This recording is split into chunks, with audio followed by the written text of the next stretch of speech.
Good morning प्यारे बच्चों। दोस्तों, आज हम आपके सामने CSS की एक ऐसी प्रॉपर्टी लेके आए हैं जो कि बहुत ही इम्पॉर्टेंट और बहुत ही काम की प्रॉपर्टी है, जिसको हम लोग CSS की ब्लॉक प्रॉपर्टी के नाम से जानते हैं। ठीक है, ब्लॉक प्रॉपर्टी होती क्या है हम आपको दिखाते चलते हैं कि CSS ब्लॉक प्रॉपर्टी होती क्या है। कहता है कि जो block property control the alignment and spacing of object on A page through their tag and attributes. मतलब कहने का कि जो ब्लॉक प्रॉपर्टीज़ हमारी होती है वो टेक्स्ट में अलाइनमेंट और स्पेसिंग को क्या करती है, एडजस्ट कराती है। Block include text content inside, ठीक है, डिवीज़न टैग वगैरह है। ठीक है, इसके साथ हम लोग इसको क्या करेंगे, यूज़ करने वाले हैं। अच्छा, एक बात यहाँ पे देखते चलते हैं। कहता है ये जो ब्लॉक प्रॉपर्टी है ये हमेशा डिस्प्ले के साथ काम करता है, याद रखिएगा, डिस्प्ले के साथ। और डिस्प्ले के अंदर यहाँ पर आप देखते हो कि ब्लॉक जो है ये इसकी डिफ़ॉल्ट प्रॉपर्टी है, इसके साथ आपको कोई छेड़छाड़ नहीं करना है। एक नई प्रॉपर्टी होती है इनलाइन प्रॉपर्टी। इनलाइन क्या होती है, जैसे हम किसी भी चीज़ को एक सीधी लाइन में लगाना चाहते हैं तो उसको हम लोग क्या बोलते हैं, इनलाइन प्रॉपर्टी। और एक होती है non property, it is use for hide the element. मतलब ये तीनों प्रॉपर्टीज़ बहुत इंपॉर्टेंट है। जैसे आप देखते हो कभी मीनू, ठीक है, बने होते हैं, आप माउस ले जाते हो तो मीनू खुल के आता है, ठीक है, और फिर जैसे ही वहाँ से हटाते हो माउस अपने आप क्या हो जाता है, मीनू बंद हो जाती है वेबसाइट पे। तो उसके लिए यहाँ पे नन की ज़रूरत पड़ती है।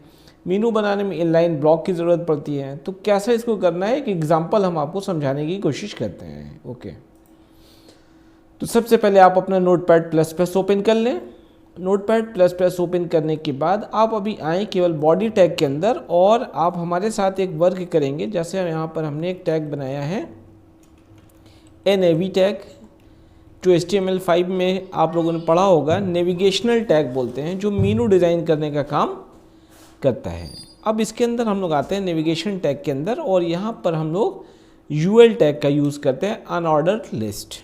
ठीक है, अनऑर्डर लिस्ट को यहाँ पे हम लोग आते हैं और काम करते हैं अनऑर्डर लिस्ट। ठीक है, अनऑर्डर लिस्ट में यहाँ पर हम लोग क्या बनाने वाले हैं, एक LI बनाने वाले हैं। ठीक है, यहाँ पे जैसे एक मीनू बनाना है, यहाँ पे हमने लिखा पहला वाला होम, ठीक है, /H1, ठीक है। फिर इसको अगर हम लिंक बनाना चाहते हैं तो हम इसको लिंक बनाना अगर चाहते हैं तो हम इसको लिंक कैसे बनाएंगे। तो लिंक बनाने के लिए आपको हमने बताया ही होगा कि यहाँ पर एक टैग होता है A टैग। क्या होता है, A टैग। तो आप इस एलिमेंट को कहाँ पास कर दें, A टैग के अंदर पास कर दें। A href इक्वल टू, ठीक है, कोई लिंक जो देना होगा आप दे दीजिएगा। मैं यहाँ पे कल हैश कर दे रहा हूँ इसको। ठीक है, तो A टैग के अंदर आप इसको लगा के होम लगा दें और यहाँ से क्या कर देते हैं, इसको A को क्लोज कर देंगे। ठीक है, तो एक लिंक हमने बना लिया होम। अभी आप बस देखते जाइए, अभी इसे बनाऊंगा मीनू। एक्चुअल में क्या बनाऊंगा, एक मीनू बनाऊंगा। ठीक है, और डिस्प्ले इनलाइन लगा के बहुत ईजी तरीके से बनाऊंगा। ठीक है, 5 एलिमेंट डाल दें। ठीक है, यहाँ पे गए हम लोग, यहाँ पे एक दूसरा बनाया हमने कॉन्टैक्ट, एक हमने यहाँ पे बनाया कैरियर, एक यहाँ हमने बना दिया रिजल्ट, एक यहाँ हमने बना दिया एडमिट कार्ड। ठीक है, ये 5 ऑप्शन हमने बना दिए। ठीक है, और बनाने के बाद हमने इसको सेव किया। सेव करने के बाद हम इसको यहाँ पर चलते हैं अपने पेज पर और यहाँ पे इसको रिफ्रेश करते हैं तो हम देखते हैं कि यहाँ पर कि 5 एक ऑप्शन हमारे बन के तैयार। अभी क्लिक करेंगे कोई वर्क नहीं होगा। ठीक है ना। अब हम ये चाहते हैं कि जो ऑप्शन हमारे मेनू दिखाई दे रहे हैं ये सामने ऐसा दिखाई दें, सामने। ठीक है, तो इसको कैसे बनाओगे आप, अब इसी को मेन चीज़ यहाँ पे सीखना है हमें इनलाइन के जरिए। तो आ जाओ, सबसे पहले यहाँ पर हम अपना टैग लेते हैं NAV टैग। ठीक है, इसके अंदर जाते हैं, यहाँ पे हमने एक लिखा पहले बैकग्राउंड कलर। बैकग्राउंड कलर हमने यहाँ से कर दिया ग्रे। अमूमन आपने देखा होगा कि ग्रे कलर्स में ज़्यादातर टैब बने होते हैं। ठीक है, फिर यहाँ पर हमने लिख दिया डिस्प्ले ठीक है। और डिस्प्ले नहीं, यहाँ से नहीं कराना हमको डिस्प्ले, ठीक है, ये तो बस बैकग्राउंड के लिए हमने कर लिया इसको। फिर इसके बाद हमने एक यहाँ पे बनाया LI के लिए और UL के लिए। पहले UL बनाता हूँ। UL के लिए हमने बनाया यहाँ से कि जो कंटेंट होगा वो कैसा दिखेगा, डिस्प्ले के अंदर इनलाइन BLOC के इनलाइन ब्लॉक में, ठीक है। ऐसे इनलाइन ब्लॉक पे हमने इसको लगा दिया, ठीक है। अब इसको हम ज़रा सेव कर लेते हैं और फिर से देखते हैं ज़रा, कंटेंट तो हमारा आ गया, ठीक है। और UL के साथ LI को भी यूज़ कर डिस्प्ले इनलाइन ब्लॉक के लिए। जैसे हम देखते हैं गाइस कि इनलाइन ब्लॉक हमने किया तो देखते हैं सारा कंटेंट हमारा एक लाइन में चला जाता है, ठीक है।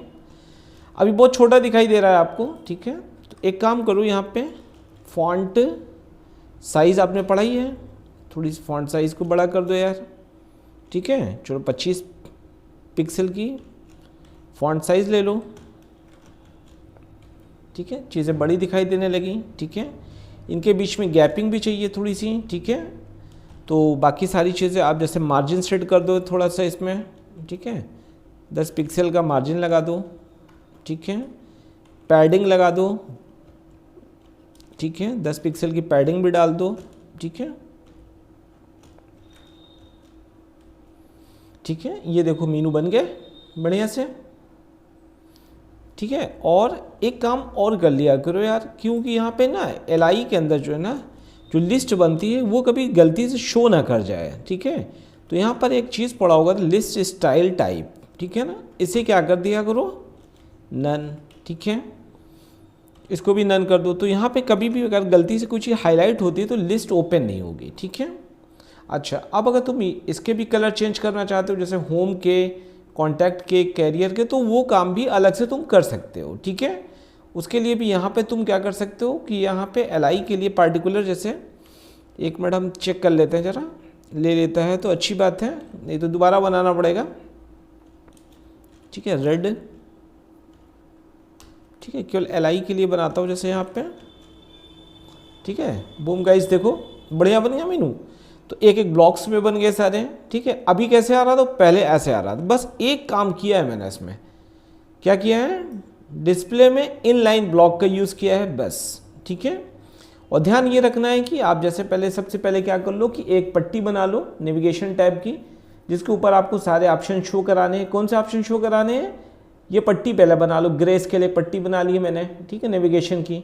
अब इसके ऊपर क्या करना है, आपको एक एक जो मेनू बनाने उसको यहाँ पे क्या करना है, ऐड कराना। वो कहाँ से आ रहा है, वो कैसे आ रहा है कि इसके लिए आपने ये UL टैग का यूज़ किया, UL टैग बना लिया, ठीक है। अब UL बना लिया, बस इसको क्या करना है, CSS दे देना है, ठीक है गाइस। तो जैसे CSS देते हो आप यहाँ पे, UL में LI आपने बताया, तो उसने लिस्ट स्टाइल टाइप आपने बता दिया, नन, फॉन्ट साइज बता दिया, मार्जिन बता दिया, पैडिंग बता दिया, ठीक है, डिस्प्ले इनलाइन करा दिया, ठीक है। बिल्कुल ईजी आपकी बन जाती है, ठीक है।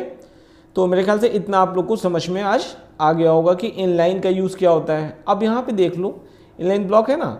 अब यहाँ पर हमने इसको क्या किया, केवल जैसे ब्लॉक कर दिया, क्या कर दिया, ब्लॉक कर दिया, ठीक है। तो देखो ये कंटेंट इतने बड़े बड़े ब्लॉक में नीचे आने शुरू हो गए, ठीक है, कवर अप करके। तो ये ब्लॉक करने से हो गया, ठीक है। अब हम ये चाहते हैं कि यार ये दिखाई ही ना दे मीनू को ऐसा, तो यहाँ पे क्या कर लोगे, नन कर लोगे, ठीक है। तो देखोगे यहाँ पे कुछ भी नहीं दिखाई देगा, नन करते सब क्या हो जाता है, डिस्प्ले हो जाता है, ठीक है।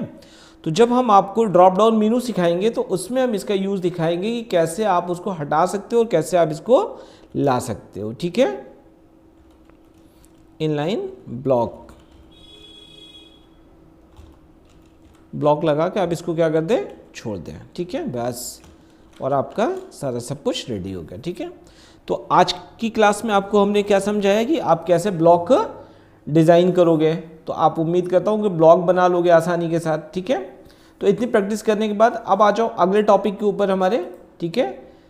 अगले टॉपिक पे हम लोग चलते हैं कि इसमें कैसे अब हमको कोई काम और करना है, ठीक है। जैसे हमें क्या क्या काम करना है बच्चों, नया टॉपिक शुरू करना है आज हम लोगों को, ठीक है। आ जाते हैं फिर से हम लोग अपनी नोट्स में, और यहाँ पे अब हम आपको दिखाने वाले हैं कि कैसे आप जो है बॉर्डर पे काम करना सीख पाएंगे, ठीक है। CSS, ठीक है, बॉक्सेस। ठीक है, बॉक्स मॉडल बहुत ही अच्छी चीज़ है, आपको बस कुछ करना नहीं है, बस थोड़ी सी बारीकी समझनी है कि बॉक्स मॉडल एक्चुअल में होता क्या है, और ओवरफ्लो प्रॉपर्टी, मैं 2 ही चीज़ आज पढ़ाऊंगा इसके बाद। ठीक है, दोनों बहुत ही इंटरेस्टिंग चीज़ें हैं। तो सबसे पहले हम लोग बॉक्स मॉडल देख लेते हैं। बॉक्स मॉडल एक्चुअल में होता क्या है कि जब आप कोई काम करते हो, ठीक है ना, तो उसके कंटेंट के चारों तरफ जो चीज़ें बनती हैं उसको एक्चुअली में हम लोग क्या कहते हैं, बॉक्स मॉडल कहते हैं। तो बॉक्स मॉडल करने से पहले आपको जैसे एक छोटी सी चीज़ मैं बताता चलता हूँ कि बॉक्स मॉडल में सबसे आउटर में क्या होता है बेटा, मार्जिन होती है। क्या होती है, मार्जिन होती है। फिर मार्जिन के बाद बॉर्डर होती है, फिर पैडिंग होती है, और फिर कंटेंट होता है। ठीक है, तो ये सारी चीज़ें कैसे हम आपको समझाएंगे, उसके लिए हम एक एग्जाम्पल लेंगे, तभी हम आपको इसको समझा पाते हैं। ठीक है, जैसे मैं यही कंटेंट को एक पैराग्राफ के अंदर डाल के आपको दिखाता हूँ कि कैसे आप इस पर काम कर पाते हो। ठीक है, तो ये तो मेरे ख्याल से आपको समझ में आ गई होगी स्टाइल, तो मैं इसको हटा दे रहा हूँ। अब आपको हम कुछ दूसरी चीज़ें बताने चलते हैं यहाँ से। ठीक है, जैसे यहाँ से अब हमने इसको सारी चीज़ें हटा दी यहाँ से, बस हमने एक यहाँ पे एक टैग लिया जिसका नाम रखा हमने डिवीज़न टैग। ठीक है, क्योंकि एक कंटेनर टैग होता है ना ये, तो इसके अंदर कंटेंट रखने का बेनिफिट ये होता है कि इसको हम लोग बहुत अच्छे से क्या कर पाते हैं, डेकोरेट कर पाते हैं। ठीक है, और हम अपने कंटेंट को अलग अलग सेक्शन भी दिखा सकते हैं इसकी मदद से। ठीक है, अब पैराग्राफ के अंदर हमने इसको यहाँ से पेस्ट किया। ठीक है, पेस्ट करने के बाद हम इस कंटेंट को थोड़ा सा ठीक कर लेते हैं ताकि आपको देखने में सुंदर लगे, कोई डाउट ना रहे कि आपको कैसे सर ने बना दिया है। ठीक है, और यही कंटेंट को थोड़ा सा और कॉपी करेंगे बेटा, ताकि आप लोग को ना बड़ा कंटेंट होगा तभी देखने में थोड़ा सा सोबर लगेगा। ठीक है, अदरवाइज़ आपको लगेगा कि मतलब 2 लाइन में कैसे चीज़ों को समझाया जा सकता है। ठीक है, तो एक पैराग्राफ अभी हमने बना लिया, इसको सेव करता हूँ यहाँ से।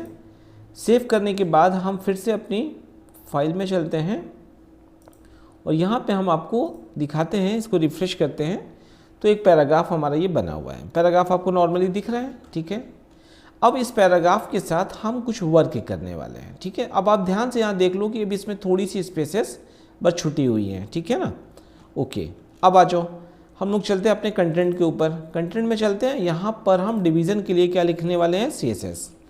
ठीक है, डिवीज़न टैग में CSS लिखेंगे। ठीक है, फिर यहाँ पे हम लिखेंगे बैकग्राउंड कलर। ठीक है, बैकग्राउंड कलर, ठीक है, हमने लिखा वाइट, नहीं सॉरी वाइट नहीं लिखते, रेड ही लिखते हैं, रेड ज़्यादा साफ आप लोगों को दिखाई देगा।